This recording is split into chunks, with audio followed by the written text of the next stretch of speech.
In the budget video or the budget topic, we have some basic concepts first of all, and then we will look at the practice questions.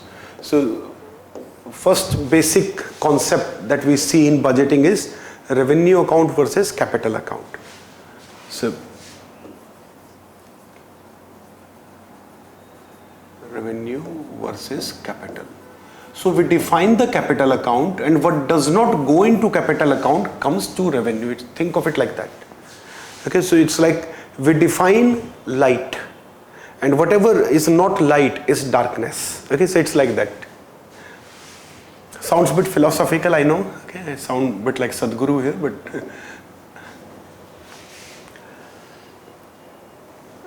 what is there in capital? In capital, we have two type of entries. Any entry which increase or decrease future burden or debt. That is a future burden. So that is what we are talking about. Future burden or debt. So any entry for which either I am taking a loan or I have given a loan, I am taking it back. Either of that goes into capital account. Or where I am liquidating any asset. Liquidating, encashing, okay, liquidating or creating any asset.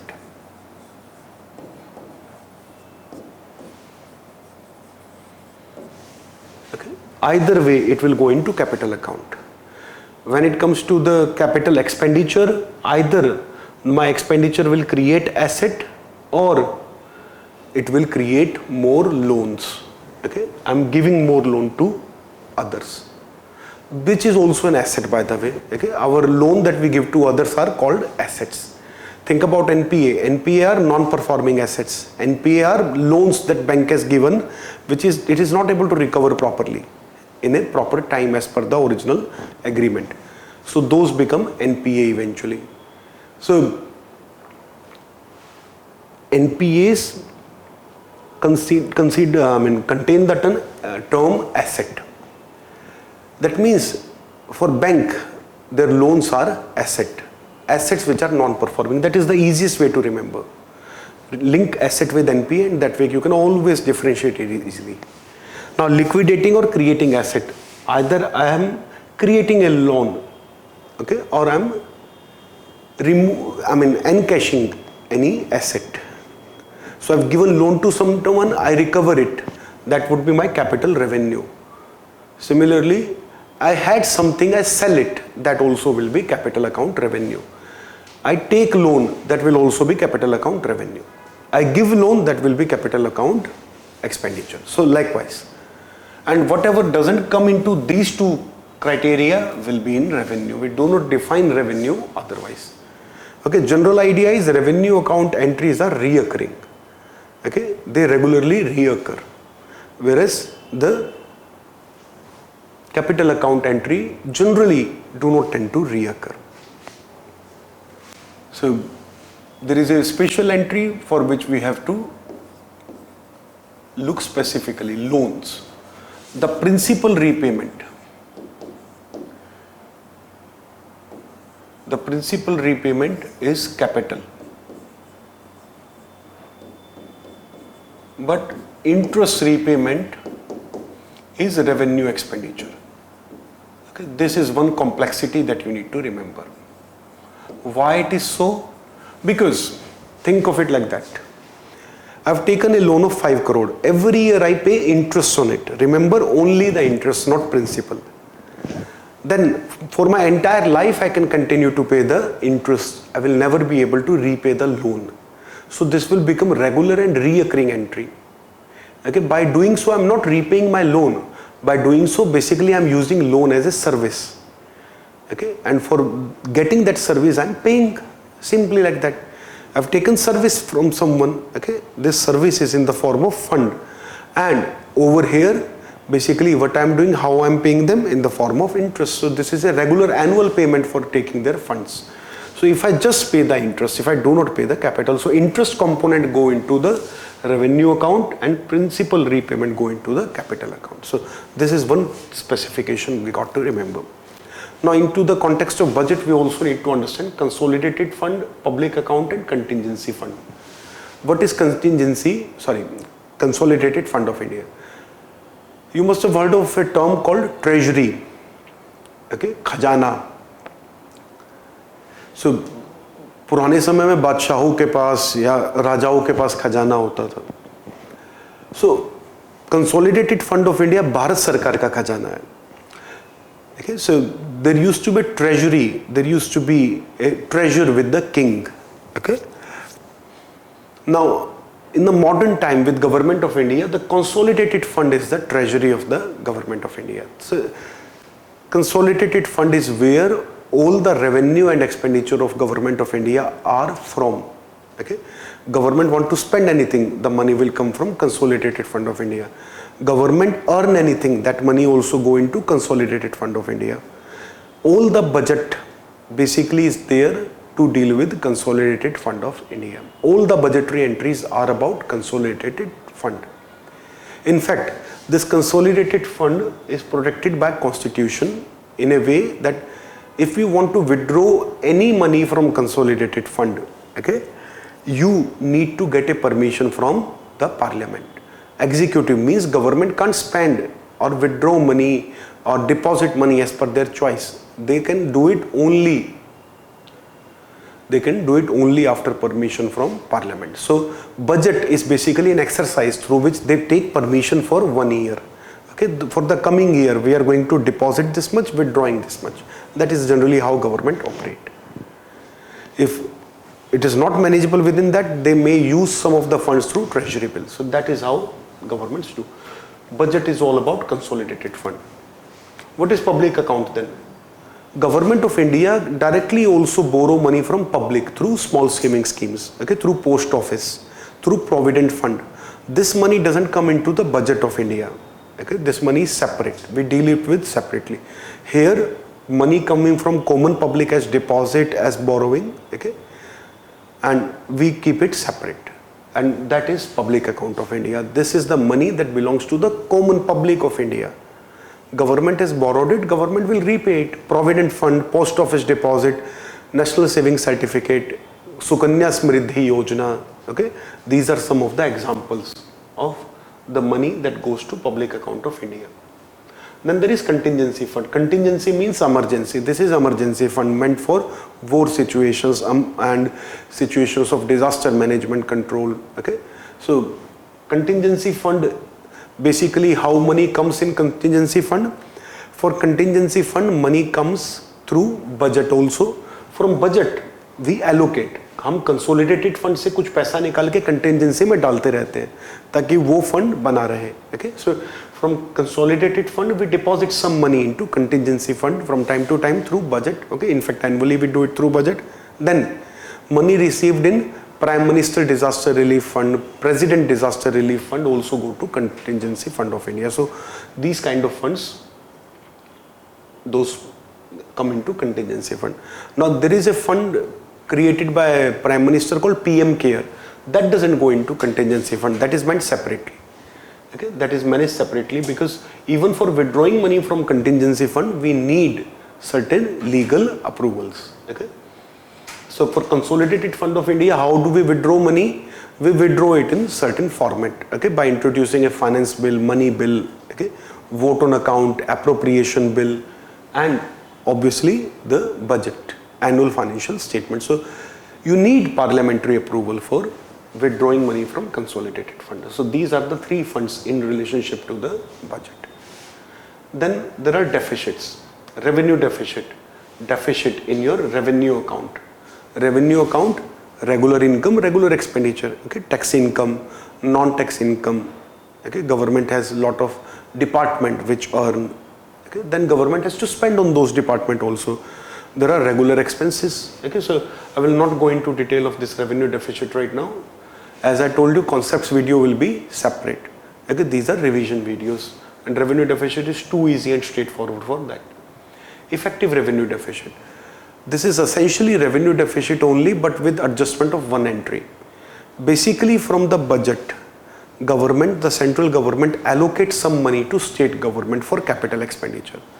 But that although is capital expenditure that come into the revenue expenditure for central government.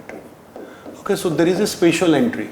This money is meant for capital expenditure, but it is entered in the revenue expenditure because, try to understand, it is not creating asset for government, central government. It will create asset for state governments later on. So for central government, it is a transfer. Transfers come into revenue account. For state government, it will be their capital expenditure, but not for central government. But since this money is not your routine expenditure, this money is given for capital expenditure, we deal with it separately and we make a special entry for this adjustment. So for that reason, we use effective revenue deficit. So that was introduced somewhere around 2011, okay, by making an adjustment into the FRBM Act. So since then we target effective revenue deficit. Under FRBM Act, the target for effective revenue deficit is 0. Okay, fiscal deficit 3% with permissible change of 0.5%. 2.5 to 3.5 is the range in which fiscal deficit can vary. And then there is primary deficit. Okay, what is fiscal deficit? Fiscal deficit is simply equal to the borrowing of government. Okay, technically if we have to write, this is borrowing or basically the debt capital receipt. Capital account has two type of receipt, either money coming from borrowing or by selling something. So money which is coming by borrowing. So basically this is borrowing. Debt capital receipt is more technical way to write borrowing. So fiscal deficit is simply the borrowing of government. And what is primary deficit? Primary deficit is government borrowing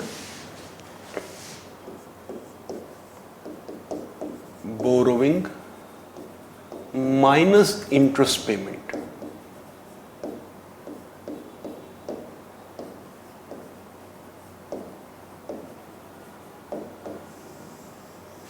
Borrowing minus interest payment. Okay, so that is primary deficit.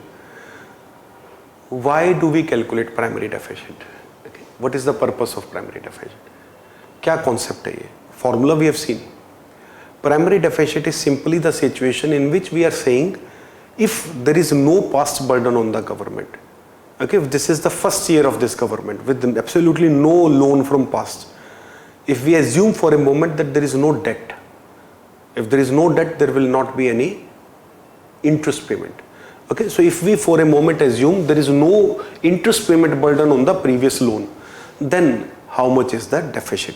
Okay, that is primary deficit. So that is hypothetical concept. Okay, that is an abstract concept. In reality, government can't have primary deficit. Primary deficit is just a situation. Okay, it's just a research question. We can calculate it separately, but in reality, this is not there.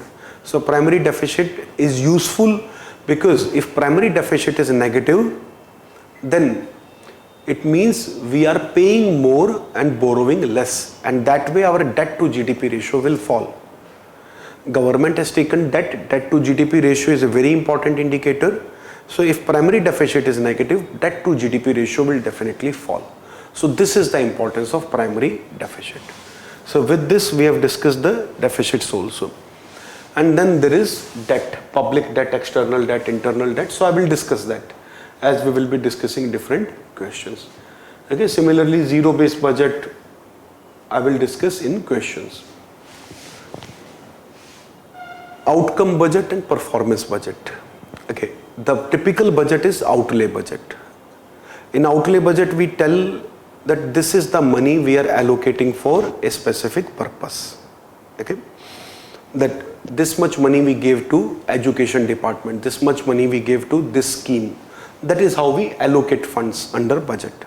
So traditional budgeting was like this. But Government of India long ago, almost 15 years ago, adopted outcome budget also. What is outcome budget? We not only tell that, let us say, a particular scheme, let us say Swachh Bharat Mission is allocated 75,000 crore. We will also tell this scheme has removed open defecation in 30 crore family. Okay, this, by allocating this money, we expect 3 crore people to have toilets in their house. Okay, let us say 75 crore family, lakh family will get toilets, and these 3 crore people will stop going in fields or in open areas. So that is actual outcome that we allocate. Okay, so not only we allocate funds, we give target, physical target. So outcome budgeting involves physical target, not just financial outlay. So in India we have outcome budgeting. Okay, it complements the outlay budgeting.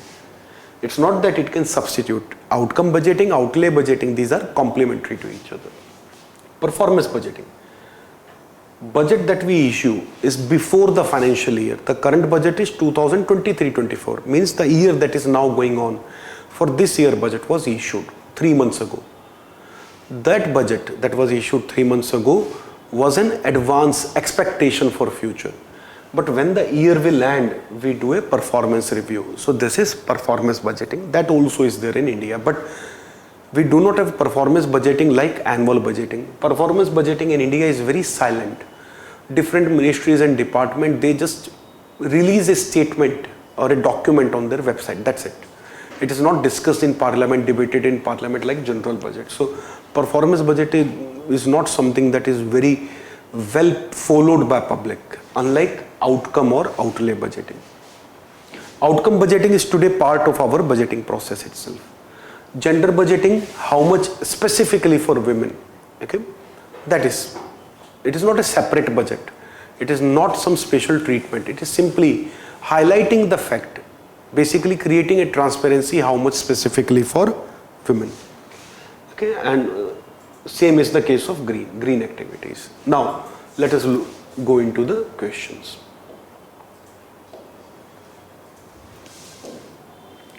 Question number 1. Which of the following is not a part of capital revenue? Capital revenue, it will come either from borrowing. Okay, revenue means money is coming, so either by borrowing or by selling something, selling asset. Let us look at it. Dividend from PSU.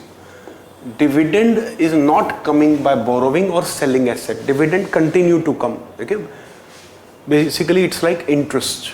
Okay, but it is not fixed like interest. So this is not a part of capital revenue. Okay, sale of PSU stock, that is capital revenue because we are selling asset. Auction of railway land, again selling of asset. State repaying debt to central government, that is also selling of asset. Basically, until loan is not recovered, state has to continue to pay interest. But once we recover the loan, we get the loan back, the interest will stop coming. We sell the asset. Loan is also an asset. Okay, asset for the one who gives the loan. So here also we in a way liquidate the asset. Okay, selling asset or liquidating assets. So we have liquidated assets. So A is the answer here.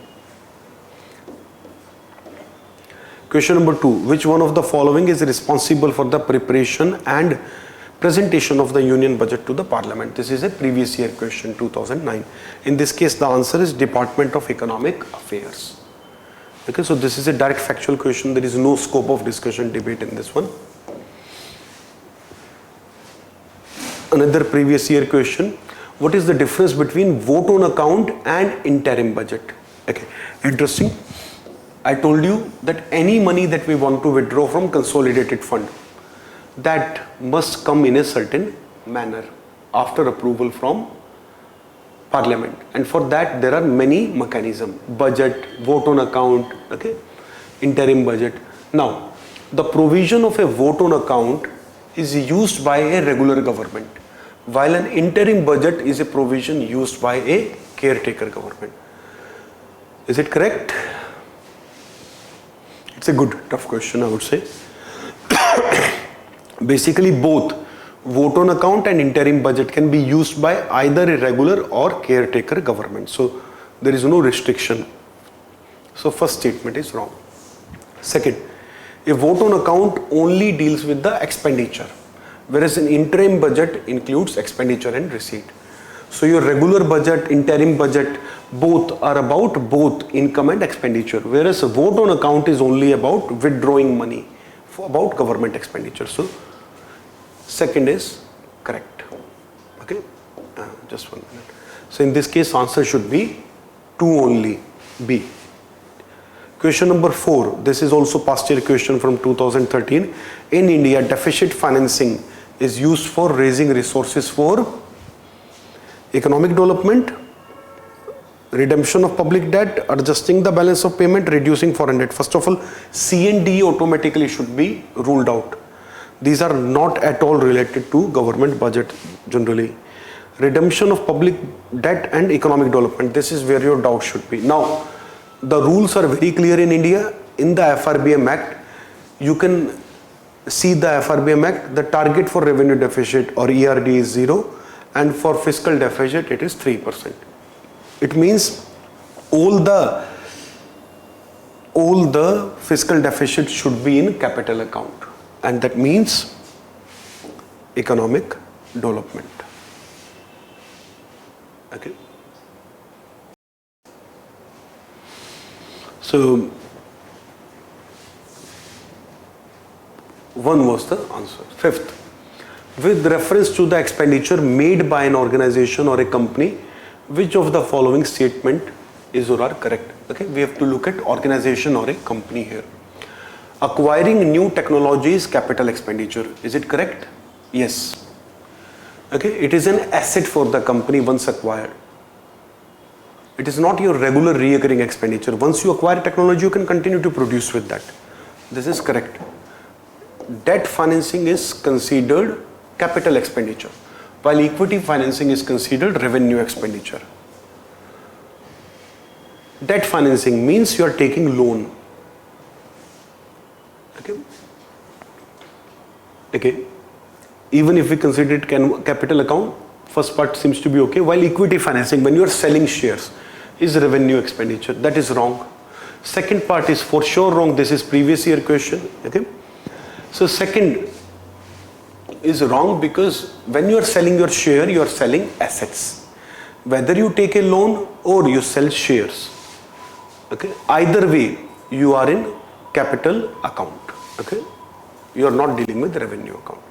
So second is incorrect. Answer should be 1 only, A, in case of 5.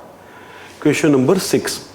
Along with the budget, finance minister also places other document before the parliament which include macroeconomic framework statement. Okay. So the question in 2020 was about this document is mandated by which system? Parliamentary convention. Is it a practice, long-standing practice of the parliament? Is it from the article 112 which basically defines the budget? Okay. Article 113 or provision of the FRBM. Actually this is FRBM Act. So this is as per D.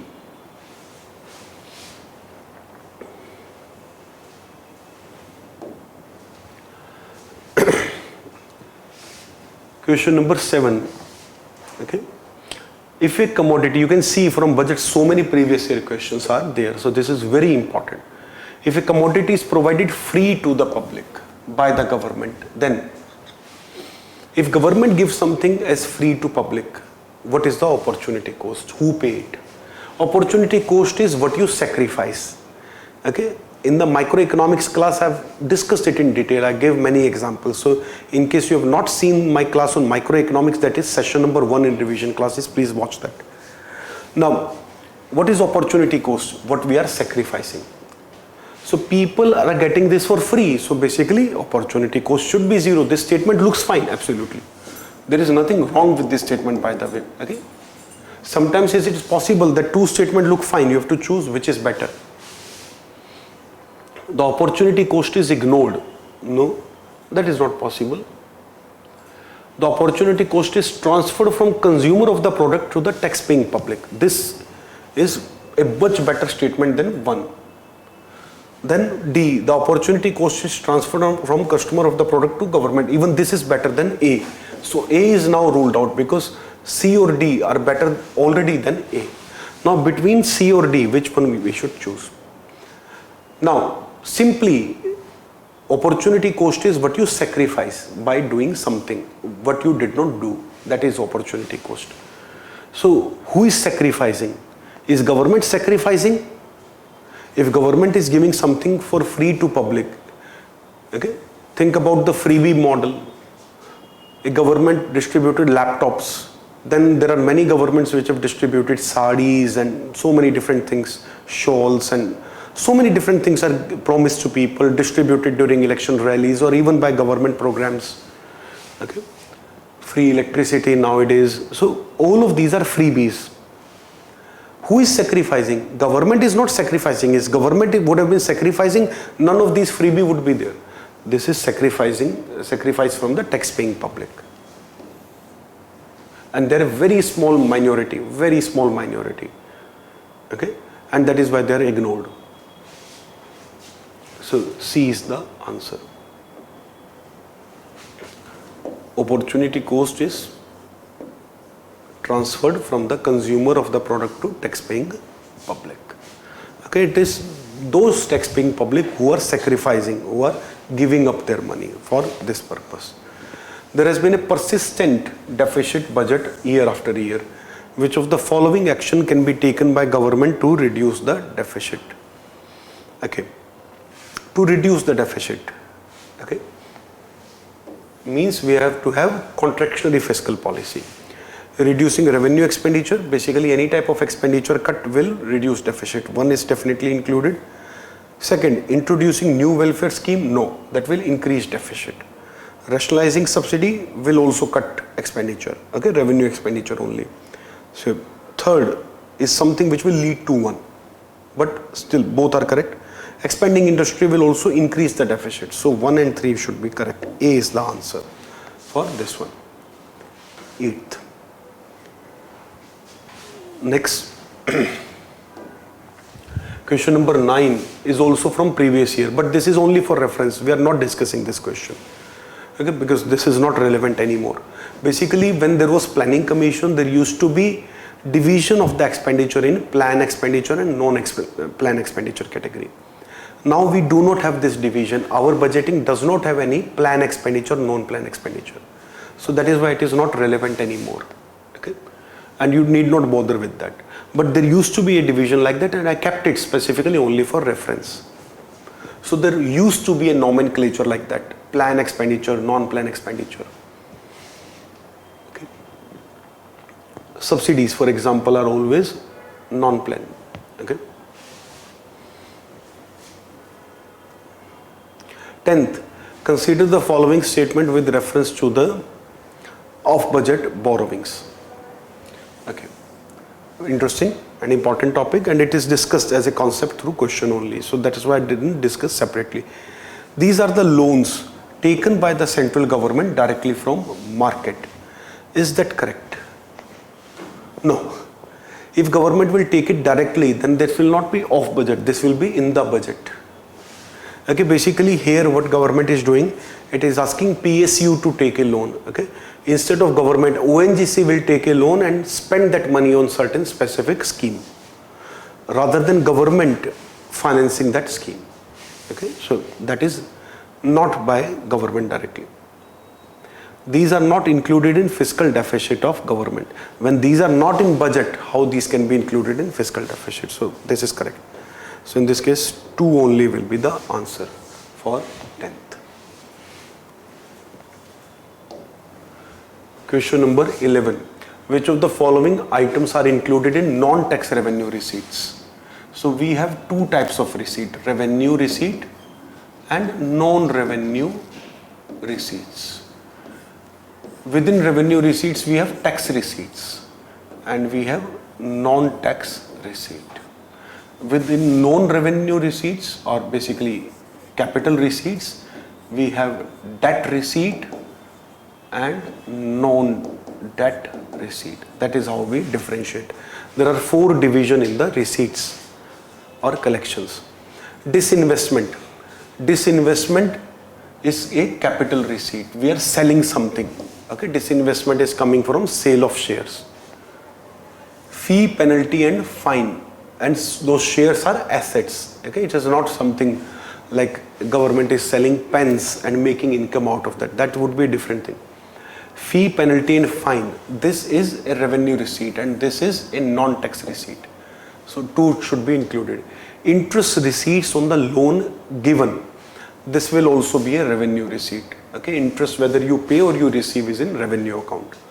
And this is not a tax. So 3 is also included. 4, grants in aid from foreign country. Basically grants are those loans which you do not have to pay. Grants in a way are gift. So from foreign country or from World Bank etc., if you are getting gift, that will also come in revenue account because this is neither a borrowing nor sale of asset. And since this is not a tax, this will also be included. 2, 3, 4 all are included. Fresh government borrowing automatically capital account. You have to simply remove it from the list. Profit on investment made by the government. This will also be non-tax revenue. So 2, 3, 4, 6. D will be the answer. Okay. So I think it was not that difficult. Next question. Which of the following are the challenges in the success of zero-based budgeting? So I told you zero-based budgeting I will discuss in question. Basically in zero-based budgeting, no ministry or department is allocated fund on the basis of their previous year. They are allocated funds basically on the basis of how much they require in the coming year. For example, there is a particular convention year for science and technology. And in this particular year, there are a lot of events. Let us say this is year of science and technology or space identified by government. Government runs so many different programs in all the schools, colleges to encourage students about space activity, to encourage young children to become scientists. For this year, the Ministry of Science will get a lot of funds. But next year, there is no such special year. So Ministry of Science and Technology cannot say next year that last year you gave us 30,000 crore, this year you give us 32,000 crore. Next year their allocation will go down. So traditionally that is not how things used to happen. Traditionally a ministry would basically ask, last year you gave me this much, so this year you give me this much. So that is how companies used to or people used to behave. But things have changed. This concept have come from Japanese corporate culture and every year you have to redefine your requirements from zero. That I need money because of this reason, I will spend it there, not because I received that much last year. So that is zero base. You set the base to be zero. Now it is a resource intensive process and it takes a lot of time and effort. Wrong. It doesn't take time and effort. In fact, it saves resources. Promotes bias towards short-term planning. This is a challenge. Okay, because in the zero-based budgeting, since you reset every year at zero, this encourage short-term planning. Okay, so this is a bit of a problem. So 2 is the answer. 14. What do you understand by the direct monetization of deficit? What is monetization? Earlier, I would not have expected an answer, but now because of demonetization, all of us know what is demonetization. When printing is reduced, money supply is reduced. Okay, that is demonetization. What is monetization then? When money supply is introduced, when money supply is created, that is monetization. So,